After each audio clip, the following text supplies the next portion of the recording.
Hi, this is a bit of information about the Cub Scout uniform and what exactly this diagram means and where the badges go, etc. It can look quite daunting, but in reality it's not. I'm going to run through some very quick cliff notes as to FAQs, and then we're going to go a little bit more in depth. So first thing to mention is that the red badges that you get, the circular ones, as well as the blue ones, these are the activity badges and stage activity badges. These go on this left arm here.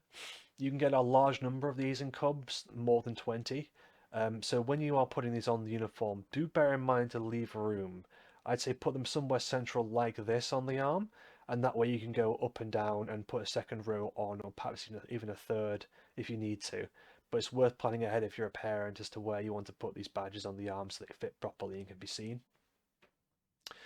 If you've been given any bigger badges, then maybe of not circular but different shapes, and have different events or different more graphical kind of drawings on. These are what are called occasional badges. They're given to commemorate things like camps or national events and things like that. These are worn up here. You can only ever wear one on a uniform at any given point. So you wear one pretty much until you get another given to you, and then you take the old one off and put a new one on. They can only be worn up to, I believe, 12 months. Usually it's 3 to 6 months that they can be worn on the uniform. And then they're taken off and they tend to be put on a scout blanket. You may wonder what a scout blanket is. That is part of scouting tradition, where you get a blanket that's more like a poncho that you can put your head through. And that can be worn by your Cub Scout at camps and big events to sort of show off the badges that they've earned that aren't on their uniform. So to elaborate a bit on that, those other occasional badges they've earned from past camps and past events, that those go on that scout blanket so they can show them off around a campfire. And if your Cub Scout has been a member of beavers or squirrels, the chances are they've got another uniform that is full of badges. And the tradition is that rather than just leaving that uniform in a cupboard somewhere, you take the badges off that uniform and put them on the blanket instead, as sort of it's almost like wearing your history of scouting. It may sound a little bit silly, but in reality, it's actually a family heirloom. So personally, my scout blanket is from my grandfather. Both my father and my grandfather were in scouting, as was I. So we don't just have my badges on that uniform, but we have my father's badges as a connection to that, and my late grandfather's badges too. So when I go to scout camps, I can wear that scout blanket and have a very large history and sort of memories, living memories of my grandfather and my father on there. And if you are wanting to I'd recommend starting that tradition off basically because I'm sure that my great grandmother didn't know how significant that would be to me when she made my grandfather that scout blanket. But I have so much to thank for that, as it is one of those few tangible connections I actually have back to my grandfather. So definitely make sure to put those occasional badges from a uniform onto that scout blanket. The next thing to mention is if you've got any square badges that have stars in and numbers, those are joining in awards. These are given for number of years in scouting.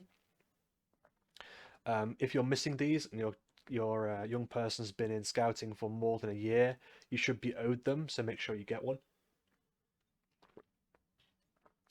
I'm going to move on to the more universal badges now.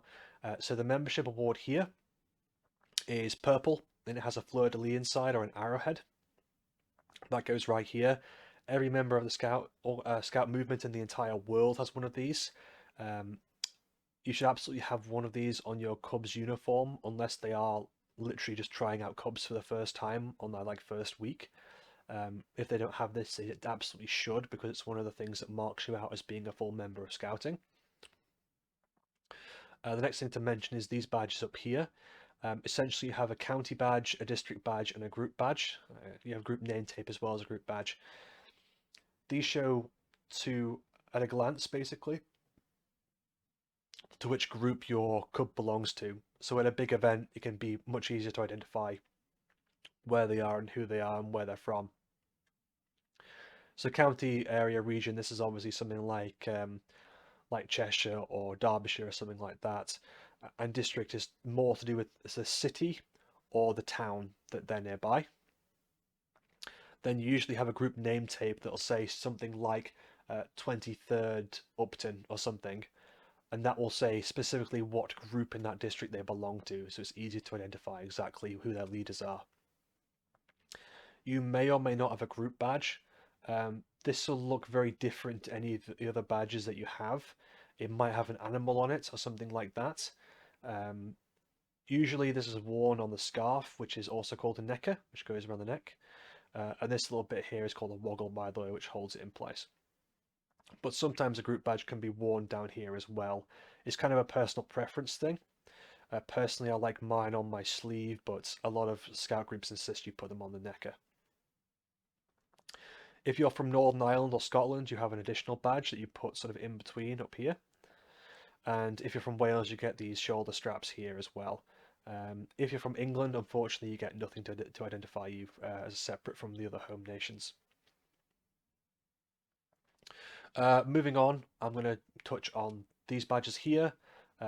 These are the different challenge awards that eventually lead up to the Chief Scouts Award. So the Chief Scouts Award is the highest award a Cub can earn, Chief Scout Silver Award in this case. And it requires a number of different challenge awards down here to be completed in the run up to it, which are these hexagonal type badges. These are much more difficult to get than the activity badges are, and once you've earned them all for different things, you automatically earn that Chief Scout Silver Award, which is certainly worth getting, because even when the Cub moves up to Scouts, they actually keep that Chief Scout Silver Award on their Scout uniform to show that they've basically been the pinnacle of a Cub Scout. Other things to mention here, we have the Leadership Stripe and the U-Shape Award. Leadership Stripe is a fleur-de-lis with usually one stripe or two stripes horizontally across it. This shows leadership qualities. It shows that your Cub is trusted enough to not only look after themselves, but lead and direct people in group activities, as well as introduce younger Cub Scouts into Cub Scouting. That goes right there, and it's very important to try and earn towards. And the U-Shape Award is a newer one, but that's to do with helping your leaders plan and organize and run the program in scouting. So it's quite prestigious. I'd say right after the Chief Scouts Award, the U-Shape Award is the next most important, and then the Leadership Stripes, really. So we've touched on this side of the uniform. I think the only things we haven't talked about are these three here. So the one you're most likely to encounter is the Union flag. This is only given to Cub Scouts who have been abroad on a scouting exercise of some kind, or Cub Scouts who have been to a large-scale jamboree in the UK that has international participation from people from other countries being there essentially to visit, and they'll get a Union flag for that. You can actually wear that Union flag forever once you get it, so that's an interesting one to try and mention to your Cub Scout leaders about potential to go to a jamboree of some kind. The next one here we have Cornwall Scout badge. Only one or a handful of these are given out every year in the entire UK. It's to do with pushing through adversity, things like cancer and whatever else the case might be. They may be eligible for a Cornwall Scout badge. Unlikely to see these, very rare to get. These gallantry, meritorious conduct, things like that, you might think, well, this sounds more like army awards, and you're kind of correct, but in reality, we give out a number of these awards even to Cub Scouts every year. Cub Scouts will probably learn things like first aid and how to contact emergency services and things like that as part of the Cub Scout curriculum if it's ran correctly. And every year there's at least a few people in the UK who save the lives of their family or friends using their first aid skills and things like that. And in recognition of that, they do actually earn gallantry awards and things of this nature. The one you're most likely to earn from this on a Cub Scout will be the Commissioner's Commendation. If your Cub Scout has somehow earned almost every badge on the uniform in terms of the activity badges, the challenge awards, and the U-shape award, then I'd talk to your Cub Scout leader about recommending your Cub Scout for a Commissioner's Commendation to recognize their exceptional scouting. Um, in fact, once you've earned any of these awards mentioned here, they actually are worn forever. Even to the age of like 70 or 80, you're still eligible to to wear these if they've been earned, even if you've earned them as a Cub Scout.